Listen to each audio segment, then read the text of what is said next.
When a film crew shows up to Roswell, New Mexico to shoot an alien movie, they have no idea they're about to have a close encounter of their own. And then we head out to California to take a look at the story of a young man who decides to sit out on his porch late one night and drink a nice glass of water. But soon this young man will confront a cryptid manufactured in the world of nightmares. Today on Dead Rabbit Radio.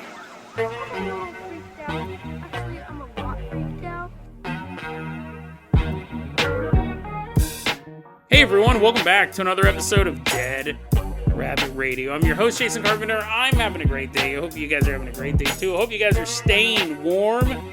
This is part of Winter Week. It's not a theme. I'm not doing episodes about the winter. I'm recording all these episodes in one day before the power goes out. It's freezing cold in here. I have to shut the heater off. Yada, yada, yada. I've been talking about it all week long.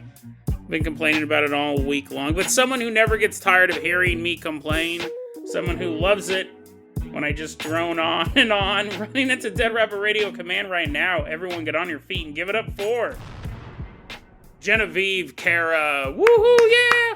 Wee! Haha, yeah, come on in. Kara?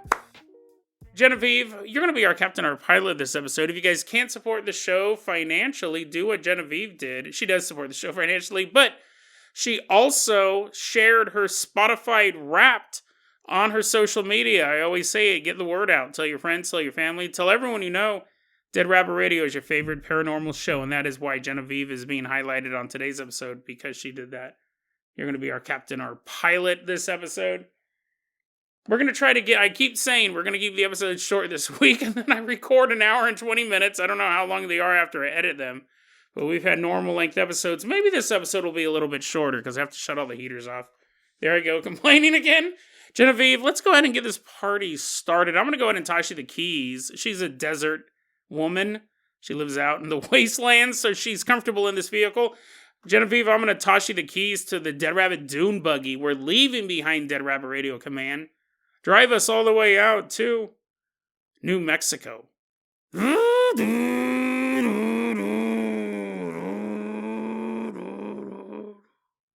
Kicking up dust in the Dead Rabbit Dune buggy. Genevieve, the warrior woman, knows how to pilot this guy. We're headed back out to Roswell, New Mexico. We were just there yesterday. And we're going to take a look at the story of a young woman. Let's go ahead and call her Clara. She's a filmmaker from Los Angeles. And she's sitting there in LA, the city of angels, the city of every decadent thing you could possibly think of, all crammed into one geographical location. But also the city of angels, the city of dreams. Who doesn't want to make movies? I think it's fascinating. I love the art of movie making. Maybe I'll make one myself one day. Who knows? But anyways, it may just be a dream for me, but for Clara, it's reality. She wants to shoot an alien film. And she goes, what better place to do it than Roswell, New Mexico? It's not that far. We'll go shoot a movie about alien life in the most famous alien location you can actually visit. I'd argue Area 51 is more famous, but good luck getting a camera crew on there. Good luck even getting close to it. It is a top, quote-unquote, top-secret military installation. No cameras allowed. Clara goes, let's go shoot it in Roswell, New Mexico. So she grabs her gear, she gets her crew together, and they all drive on out to Roswell, New Mexico. And when they get there, because it's going to take a while to shoot this film, they have to get hotel rooms. They end up getting rooms at this hotel, which was redacted from the article I read. We'll get to that in a bit, but they head out to this hotel, and Leia's booked a couple rooms there for her and her crew, and, it's a long drive. What is that, 2 states away? Something like that. My American geography is not that great. I think it's 2 states away. But anyways, they get there. It's been a long drive. Okay, guys, let's unload our equipment. Catch a couple Z's for the night. Clara's, good night, guys, saying goodnight to her crew. She goes into her bedroom. Yeah, let's just stretch out a bit. Get comfortable. See what's on the old boob tube, and maybe catch a Jason Statham movie. That is the statistics of the world. no matter where you're at, no matter what time of day it is, there is a Jason Statham movie on cable, because he's made like 100 of them at this point, and I'm not complaining. I love Jason Statham. I can't wait to go see The Beekeeper. I'm going to go see that this weekend. Anyways, she's sitting down, she's watching The Mechanic, which is his most underrated movie. By far, The Mechanic is so badass. But anyways, she's sitting down, she's watching The Mechanic. I don't know what she's watching. Okay, now it's just my fantasy. Let's just pretend she's watching The Mechanic. She's walking around, you're like, Jason, you can't tell a story like this and then just go, let's pretend this fact is true. Let's just pretend something that clearly didn't happen happened. Okay. She's probably watching C-SPAN or something dorky. But whatever she's watching, her night's about to get a lot more exciting because she gets ready for bed, she throws off the bed sheets, and she sees on the mattress there's a blood stain. Now that would be alarming enough. That would be alarming enough to find a blood stain on your mattress. But this was described as a massive blood stain. Because if it was just a little blood stain, if I was tired enough, I probably, if it's dried, right? If it's not, oh my God, it's all sticky. I'm like, oh no, I ruined my pants. If it was a dried blood stain on a mattress and I was tired enough, I might be able to sleep on it. If it was a massive blood stain, I'm measuring it, I'm like, oh, it's only 8 inches by 10 inches. That's kind of small. That's the size of a Billy Ray Cyrus headshot. I could sleep on that. But, I mean, you know, a massive blood stain. It's like a perfect Jason-shaped blood stain. I'm like, you see this massive blood stain, you're not going to be able to sleep on it. You're like, Jason, any blood stain. It's not about the size. It's not about the size. It's just any blood stain. Okay. You wouldn't be able to sleep on any blood stain. Kind of weird. And she ends up going and talking to one of her crew members, and she's like, do you think can we change rooms? Can we change rooms and don't take off the covers? Just sleep on top of the covers the way God intended it. Crew member's like, what? She goes, hey, this is going to sound really weird, but I have like a huge blood stain on my mattress. And yeah, there's nothing weirder than that. Someone says that to you. But the crew member goes, you know, I was just about to talk to you. Throws back his covers. He has a massive blood stain on his mattress as well. And it turns out that they talked to all of the crew because she got rooms for everybody. Every single bed in their rooms had a massive blood stain. Now, listen, I always talk about how I'm not an outdoorsy type of guy. I'm an urban dude. I'm an urban guy. I'll tell you, I've slept in some pretty grungy locations. I could sleep on a dried blood stain. But probably what I would do in this situation, well, me being me now, I would go get my money back. But old Jason, I would just flip the mattress. And that's probably what you're thinking too, right? What are they called? Gutter punks? Those are the kids I used to hang out with, gutter punks. You could sleep on a bloody mattress, but you'd flip it over. You didn't realize, I'm all making blood angels. I'm making blood angels in the mattress. I'm all, you flip the mattress over. I'm not saying that I would want to sleep in blood, just so we're clear. It's not that I would want to sleep in blood, but I could if I had to. But probably the smart thing would be to flip the mattress so you're not laying directly on the blood. But what happened was, Clara and her crew, when they would flip the mattresses, the blood would be on the box spring as well. So it soaked through the mattress, and now it's on the box spring. And at this point, you're thinking, okay, wait a second. I can understand if there was this is going to get gross here for a second. It's not been gross so far. Listen, I know how the world works. You might get a hotel room, and there might have been a girl who had her period, and she bled all over the bed. That might be my first thing, that some girl just had her period and it bled all over the bed. That'd be my first thing. I wouldn't necessarily go to, you're like, Jason, that's super gross. You're like, oh, big deal, whatever. Falling asleep. Oh, the smell of copper always puts me to sleep. Oh, dreaming of wet pennies falling from the sky. I'm not saying that that is a good thing. I'm all looking at Yelp reviews. I was like, what? No bloodstained mattresses. You will not get my money, good sir. I'm not saying any of this is good, but I'm saying I could sleep in a bloody bed. I wouldn't necessarily assume that somebody got murdered there or worse, like raped or anything like that. I would assume, my first assumption would be it's period blood, which you're like, Jason, that's not any better. Well, it's kind of better because no one got hurt, is what I'm saying. But if it's soaked through the mattress to the box spring, that's not a natural bleeding. That's not a woman on her period. Then I would start to think, dude, someone got like jacked up here. Someone must have gotten stabbed multiple times. And then flipped over and then stabbed more times. And just soaked through the mattress. And you would probably think, okay, one mattress, one murder. But the fact that all the mattresses have all this blood, and it's into the box spring as well, and here's the big thing. We're in Roswell, New Mexico. We're the place where the most famous UFO crash of all time happened. Yesterday we covered Roswell, about a woman being chased down the road by a possible alien craft. Roswell and aliens go together like peanut butter and jelly. Go together like motels and bloody mattresses. It's just something that you're bound to get.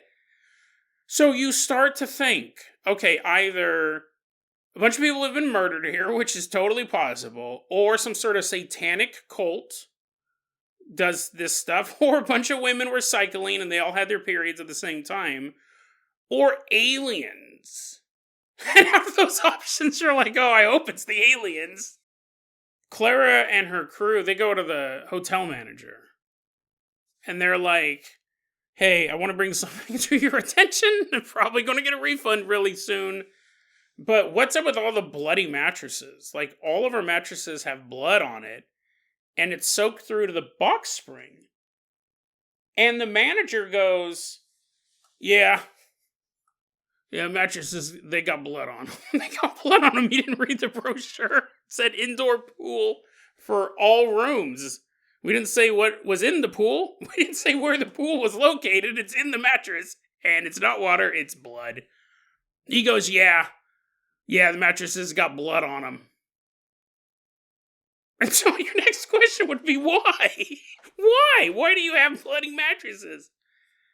And they ask, well, okay, I'm glad that I'm not going crazy. I'm glad this isn't mass hallucination. Why are the mattresses bloody?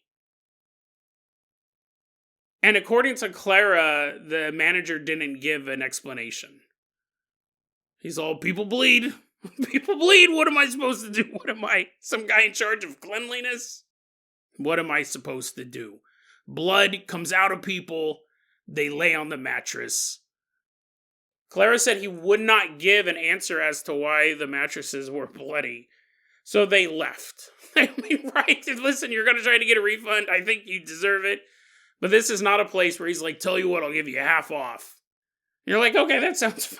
That sounds fair. I will lay on the mattress soaked in human blood, presumably. They ended up leaving that hotel. So, this story, let me set this up. This story I found on Phantoms and Monsters, which is an amazing website run by Lon Strickler.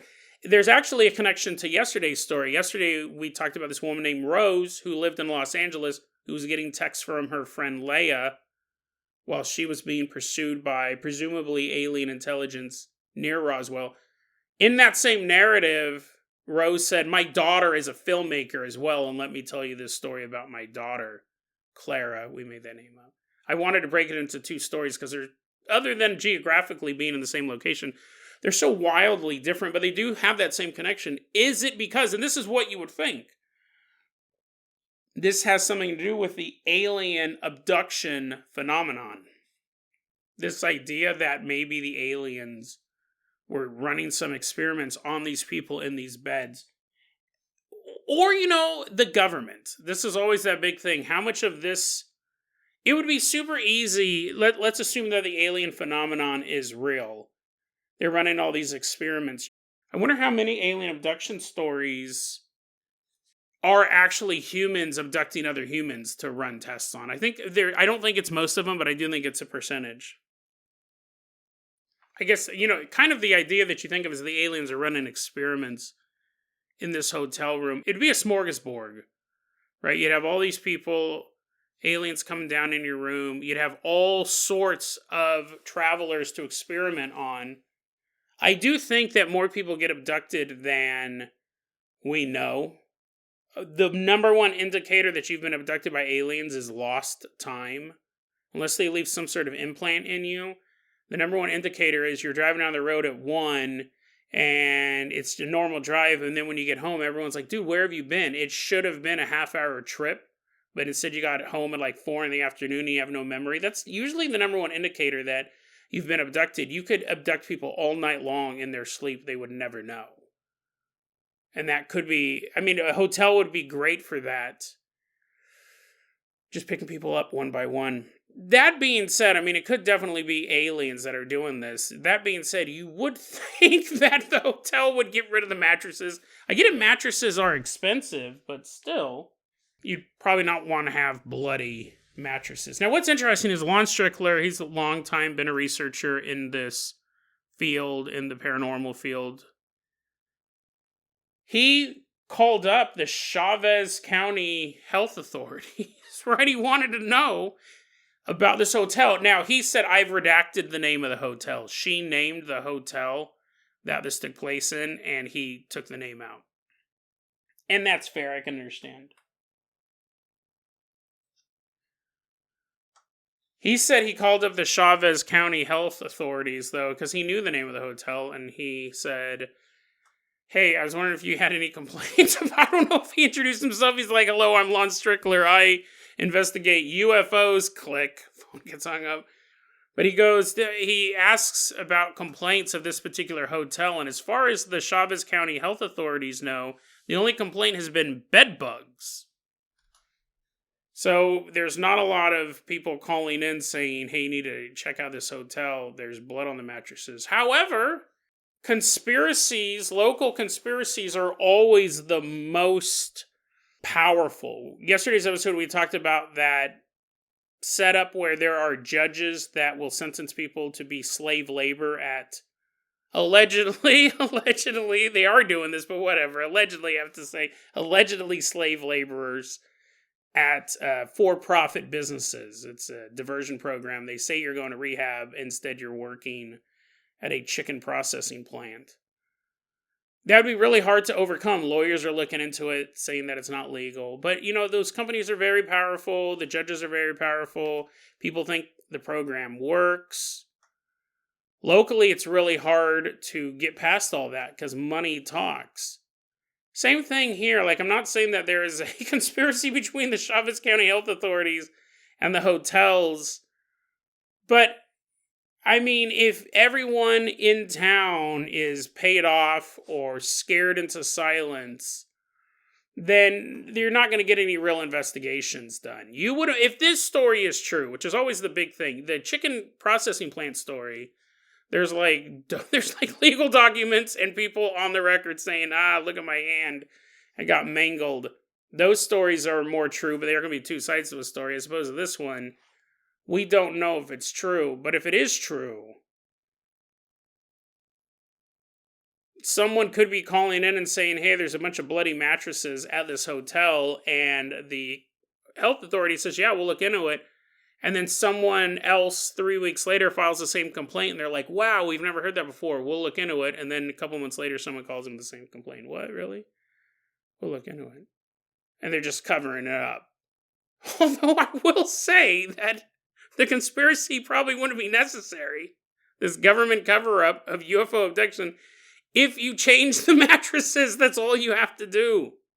Change the mattresses, or put one of those plastic sheets on them that kids have on their beds when they pee the bed, and then tell people, hey, listen, I'm going to give you a discount on the room because there's a plastic sheet on your bed just in case you pee. They're like, what? I don't pee my bed.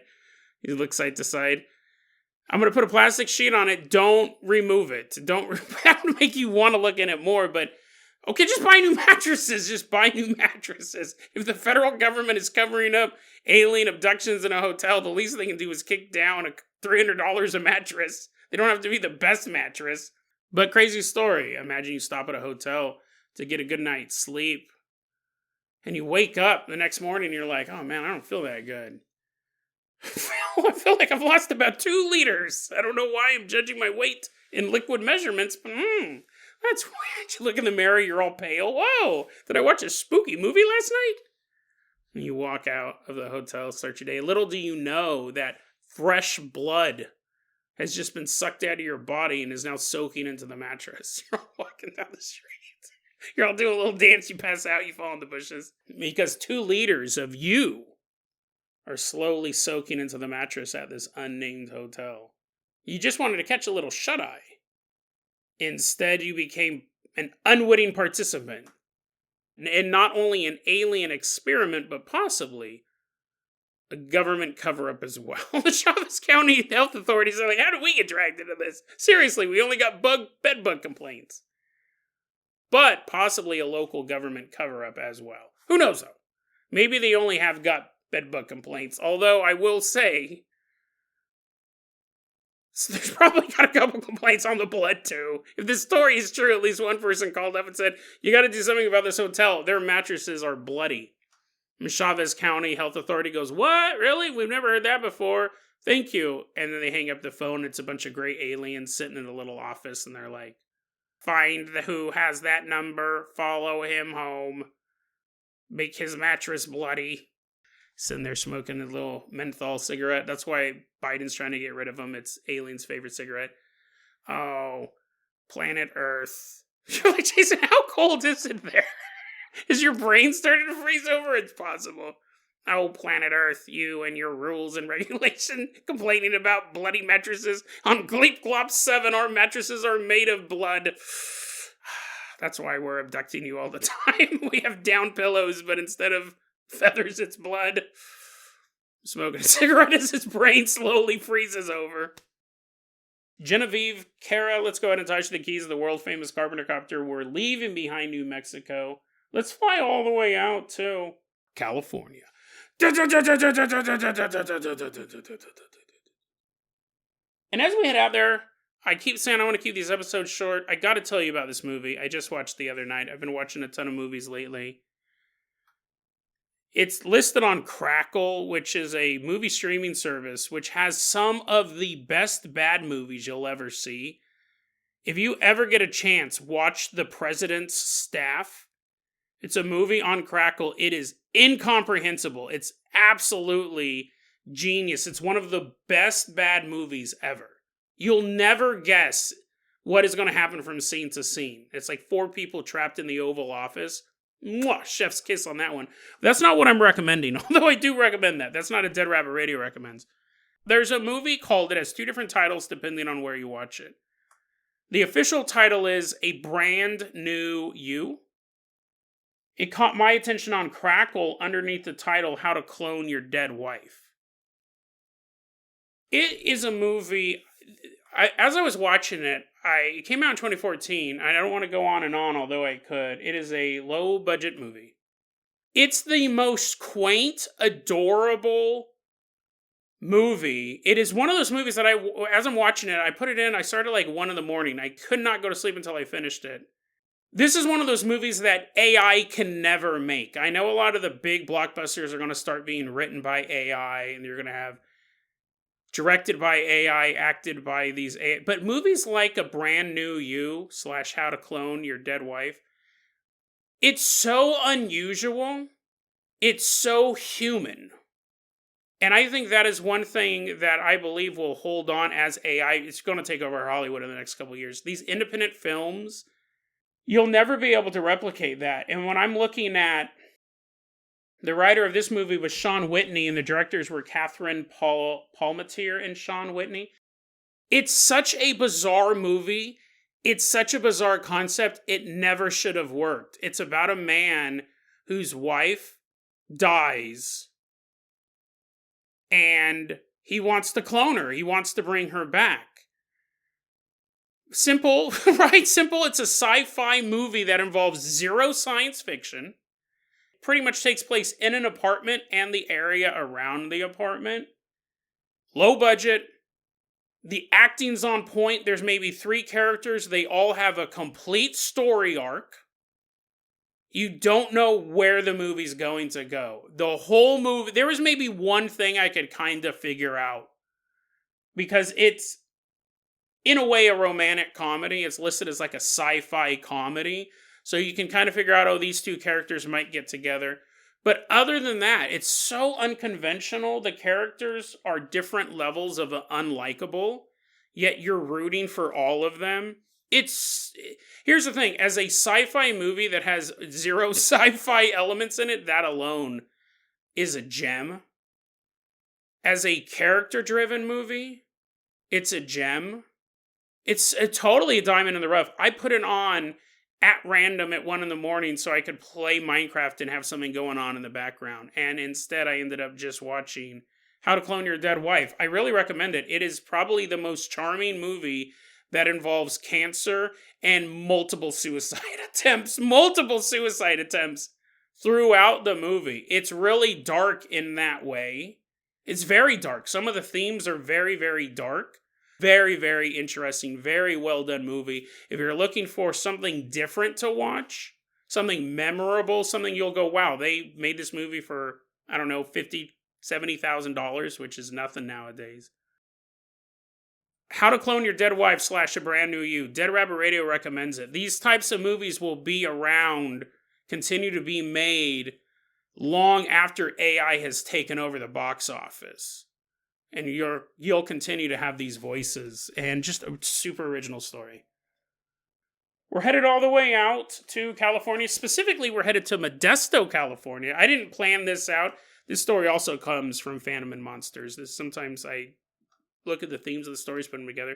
Sorry, this is a Phantoms and Monsters heavy episode. But it happens sometimes.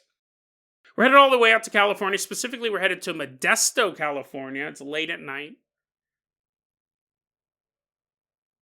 And we're about to meet a young man. Let's go ahead and call him Carl. Carl! God, I love The Walking Dead. I gotta finish that Daryl Dixon show. Carl wakes up one night to go get some water. And he's pouring himself a glass. And then he hears this weird noise outside. And he thinks that it's a car passing by. An unusual car, sure. It's not a noise that he had heard before, but he doesn't really think much of it. Then he starts to get this strange urge. Carl's standing there sipping on his water, and he goes, you know what? I need to go outside. He grabs a flashlight, but he doesn't plan on going really out in his yard. He just has this urge to go outside with a flashlight. It's kind of an odd detail. He goes outside. He sits on his porch and he's just enjoying the night. He's just enjoying the outdoors. He's sitting there in Modesto. He's drinking his water. He's sitting on the porch. He's reading a magazine. He's just really just kind of hanging out, right? There's no real need to be out here. However, it was an urge that brought him out here in the first place. He's sitting out there. And, he's figuring, I'm up anyways. Might as well just kind of chill. So he's sitting there reading the magazine, drinking water. He's out there for about 20 minutes. When all of a sudden, he hears a noise. He hears a weird noise. Not necessarily the same. It didn't say for sure if it was the same noise he had heard earlier, but whatever it was. He begins to look around. He turns on his flashlight and begins to shine it into the darkness around him. He can't figure out where this noise came from until he sees it. He doesn't say how large it was. I will assume human size. Generally, if it's smaller than a human, we'll say it was small, and if it's bigger than a human, we'll say it's huge. But it could be somewhere between anywhere, I'm thinking 5 to 6 feet, maybe 4 to 6 feet. But he sees it. It is not a human. He said it was skinny, emaciated, maybe a better word. You could see its ribs. But it also looked bloated at the same time. It stood there. Its skin a burnt orange color, fleckled with lighter orange specks along its body.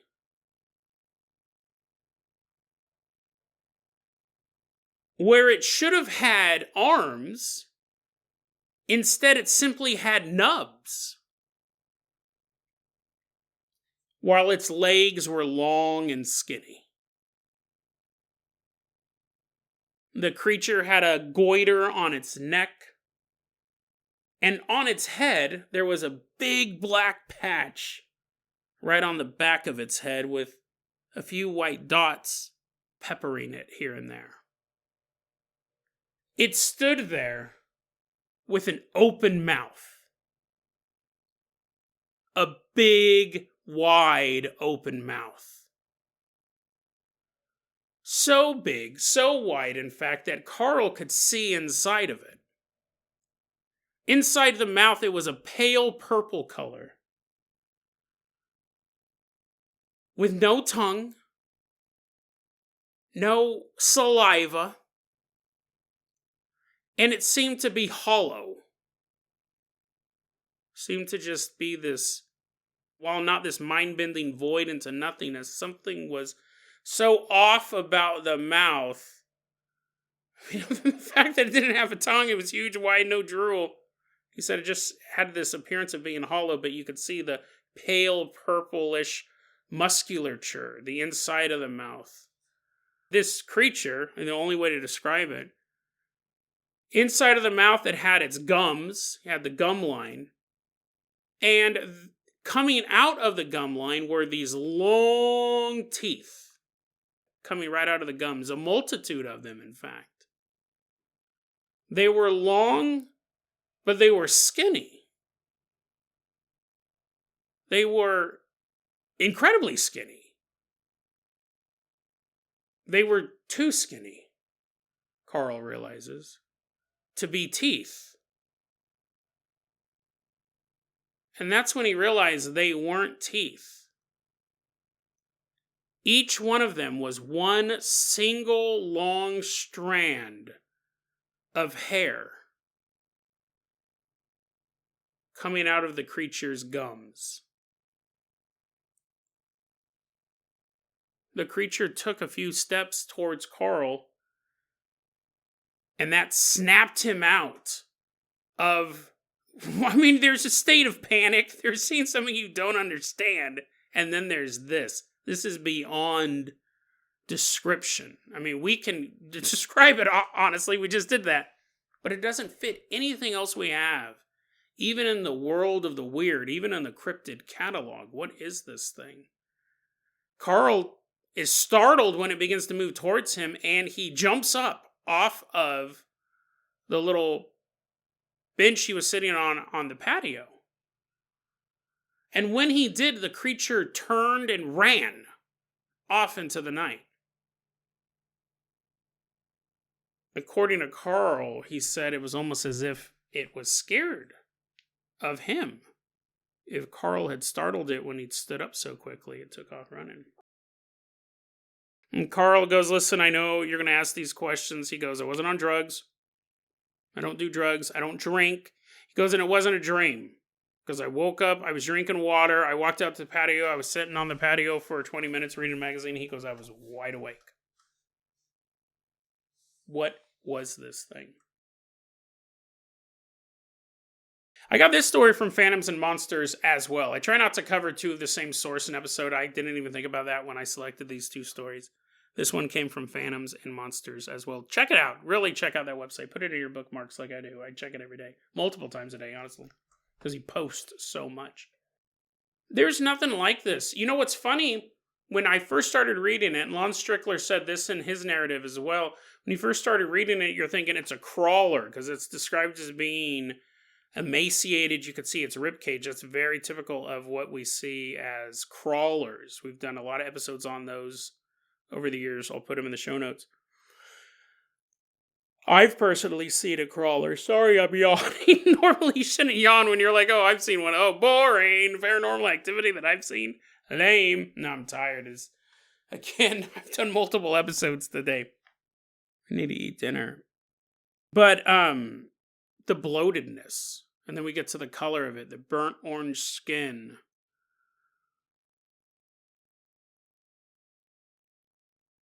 The nubs for arms. Crawlers are generally humanoid. They have arms and legs. They can walk on all fours or stand up. So what was this thing? And the reason why I wanted to profile it is, one, I need a little bit of your help. Because the teeth being replaced by hair, I've both never heard of that, and I think we've covered something like that before. I'm hoping one of you guys remembers that. Now, sometimes that'll happen. I'll come across this story and I'll think I've covered it before, when the fact is I've read this account a couple weeks ago or whenever it came out, and then I'm covering it later, and then it'll make me think I've talked about it before. But I thought we covered something like that before. I wanted to cover it for that, to see if you guys remember too. It's gross. It's absolutely disgusting. I think this is universal. No one likes having hair in their teeth. Nobody likes getting a loose hair stuck in between their teeth. I mean, I have a mustache, right? I have facial hair, so that'll happen to me. Or when you're kissing someone and their hair gets in your mouth, you gotta pull it back, get a hair tie or whatever. That's never fun. So I imagine that's just if you have a hair stuck in between your teeth. I imagine it would feel way worse if you didn't have any teeth and instead had hair stuck up into your gum roots. Now you may go, Jason, you'd have way bigger problems to deal with. You're like, oh, the sensation of that. You'd have way bigger problems to deal with that if you had no teeth and you just had hair coming out of your gums. I just think the physical sensation of that sounds so gross and disturbing. I wanted to share that with you. I wanted to share that nightmarish vision of a mouth gone mad, hair coming out of the gums. You're like, Jason, I get it. Please stop saying it. It's gross. It's making me uncomfortable. I wanted to cover it because I wanted to see if we had run into something like this before. What is this? Episode 1210, 1213? We've covered over 2,400 stories. We might have run into something like this before, which would be insane. And I'd want to find that out. We'd connect the stories maybe. Maybe I've covered this exact same story before. I don't think so. But I want to know if any of you guys have heard of this before, if we've covered it before on the show too. Thought it was gross, and I like making people, myself included, feel uncomfortable. And 3, the reason why I wanted to cover it was because a lot of times on this show, I just said it about 2 episodes ago, a Bigfoot story. I said the cryptids we know about, the Bigfoot encounters we know about, are the ones where the survivor lives to tell the tale. I say that all the time, and then there's always that addendum to that. That means that there are probably far more creatures out there that are so dangerous that people do not live to tell the tale. If these creatures are real, and when I say creatures, I mean aliens and Bigfoots and demons and ghosts and everything that we talk about, if this stuff is real, the stories we hear are the stories from the survivors. So there should logically be far more dangerous things out there that nobody survives. Or statistically, the chance of you surviving is so low that if you survive, you may live to tell your tale, and maybe the people in your family know about it. Maybe the people in your local community know about it. But outside of that, and especially outside of the internet, no one would know. No one would ever hear about that creature. We've very recently, in paranormal history, been able to have this huge repository that we have today. Things that make this show possible, like the Shadowlands.net, like the National Directory of Haunted Places, like websites, Phantoms and Monsters. Think about it, docs.com. These are all websites I use all the time. These are very new. And the thing is websites like this shut down all the time. I actually have on my computer personal backups of thinkaboutit.docs.com. It's the biggest UFO database publicly available. Every encounter you can think of, and the Shadowlands is, as far as I know, the biggest haunted location website on the internet. Both of them I have personally backed up on my computer because they will go down at some point. So you have to wonder how much knowledge has been lost from books going out of print, documenting these one-of-a-kind paranormal encounters, websites that the person developing them passed away, or changed their interest and stopped paying their internet hosting bills, or it was on Angel Fire and they threw everything out. They shut everything down. You have to wonder about all of the knowledge we've lost. You have to think about all the knowledge we've lost because so many people don't take it seriously. And the people who do take it seriously, their books can go out of print, their websites can disappear after they pass away, all of that stuff. But then you also have to think about all the people who do not survive these encounters. They don't get to tell their stories. And it would be more likely that it wouldn't be a crawler who was doing this, or a Bigfoot, or what have you, whatever cryptid you want to look at. It'd more likely be something like this, because as far as I know, we don't have another sighting of this. And we might on the course of the show, or you might know one, but then that's two over the course of the past 100 years, let's say. We have maybe 2 accounts of this thing. What is this? I think there's more stuff out there like this that we do not know about. And that's the scary thing. It's what we don't know about the world of the paranormal is what we should be the most afraid of. Bigfoot, statistically, will not kill you.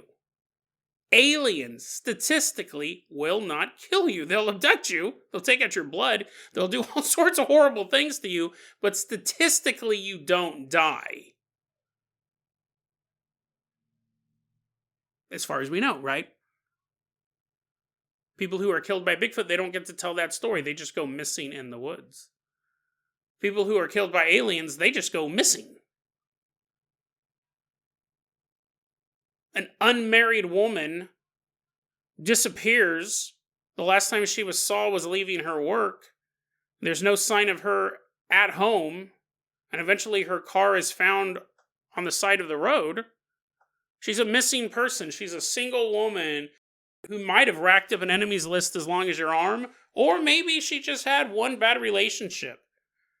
But she goes missing. They're not going to go, it was aliens. You lose your job. I mean, unless there was like a crop circle on the hood of the car. And even then, if she dies in alien captivity, she is officially missing.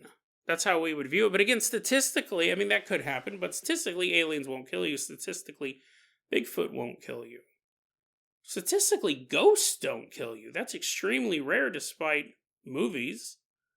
Same thing with demons. They very rarely kill humans. They would prefer to just ruin your life. Creatures like this, though, this is the X factor. This is the X factor of the X-Files. Things like this. We have no idea what this is. We don't even have a name for it. We don't know its habitat. We don't know what it eats. Something big, probably, if its mouth's that big. We don't know what it wants. Why was Carl given that urge to walk outside in the first place? Why was he given the urge to take his flashlight? Like, was this creature just going to be lurking around his yard, and had he not gone out? That's the thing. Had he not gone out that night, had he not woke up to get the glass of water, he would have just walked around his house and been on its way. He never would have known this existed. We would have never known this existed. They always say, what is it, like 3,000 new species are discovered each year. You know, like a new type of spider, a new type of dragonfly. They discovered this new tree lizard or tree alligator in Mexico, or maybe Central America recently. That's all fascinating. And then at the same time, we have a set number of cryptids, a set number of paranormal activity. And it's numerous. I'm not going to say it's only 7 of them. You know, if you look at every legend, there's a couple hundred. But you wonder about all the cryptids out there that we have not discovered. We don't even know they exist. We have no inkling a thing like this. Now, the thing with the paranormal, this could also be a one-off.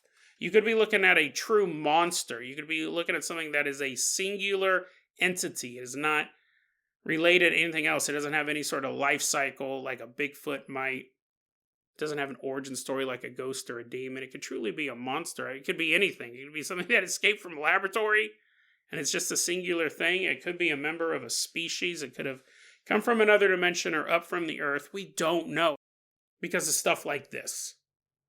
Interdimensional, crashed alien, mutant escaped from a lab, cursed human, hobgoblin, demon, ghost.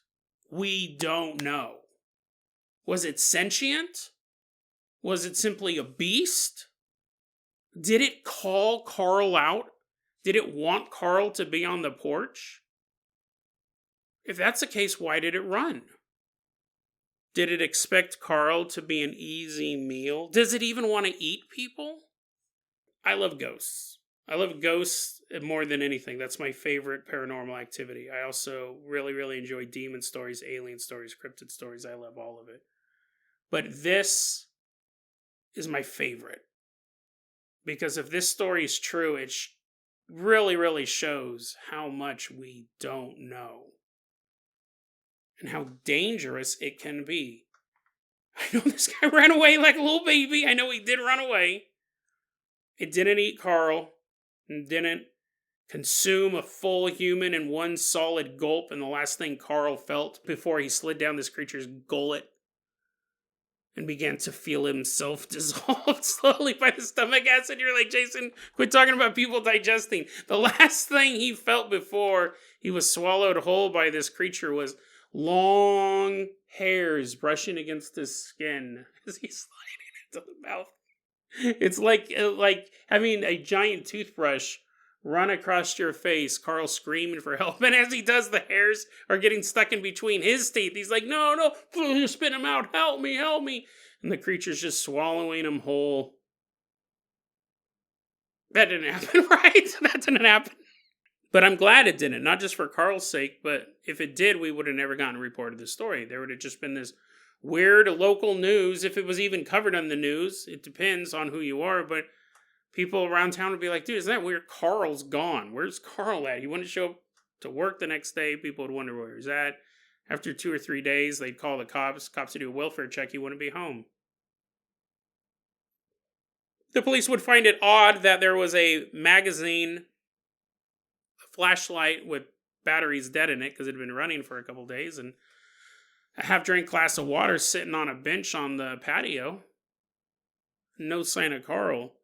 In a city like Modesto, they could probably figure, best case scenario, he just left and maybe he's hanging out with a relative or he met some hot girl and they're in Reno having a ball. Worst case scenario is he saw something he wasn't supposed to see, gang activity, and was taken by the gang because he was a witness to their crimes. And the police would write it up as such.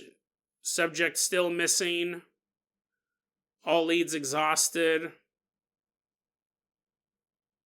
It's Modesto. What are you going to do? They would go about their business. And what they wouldn't know is that Carl did indeed see something he wasn't supposed to see. But it wasn't a gangland killing or a drug deal. It was a creature from beyond all reality. Something so bizarre, we don't even have a classification for it. And while Carl's loved ones may wonder what happened to him, the rest of the world would just keep on going. Little do they know that a man-eating creature passing through Modesto grabbed a quick meal and continued on its way. A monster, a true monster, hiding in the outskirts of our civilization. So if you happen to be up late one night and you get a strange urge to go outside and look around, maybe you should fight that urge. Maybe you should quiet that inner voice and head on up to bed. Because that urge may actually be the siren song of a beast looking for a feast. Oh? You're like, Jason, wait a second.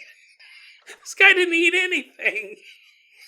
This guy did not eat anything in the whole course of the story. He didn't even have arms. Yeah, that's my point. You don't know, right? Since you don't know, I can say whatever. Maybe. And he also owes me $20. The beast looking for a feast eats people. He also owes me $20. Since we don't know, we can just fill in the blanks. But I love stories like this. They're just so bizarre, and they show what we don't know sometimes can be the scariest stories of all. Because you can make stuff up. You make stuff up. Talk about people dissolving in stomach acid. DeadRabbitRadio@gmail.com is going to be our email address. You can also hit us up at Facebook.com/DeadRabbitRadio. TikTok is @DeadRabbitRadio. Dead Rabbit Radio is the daily paranormal, conspiracy, and true crime podcast. You don't have to listen to it every day, but I'm glad you listened to it today. Have a great one, guys. Oh. Yummy, yummy, yummy.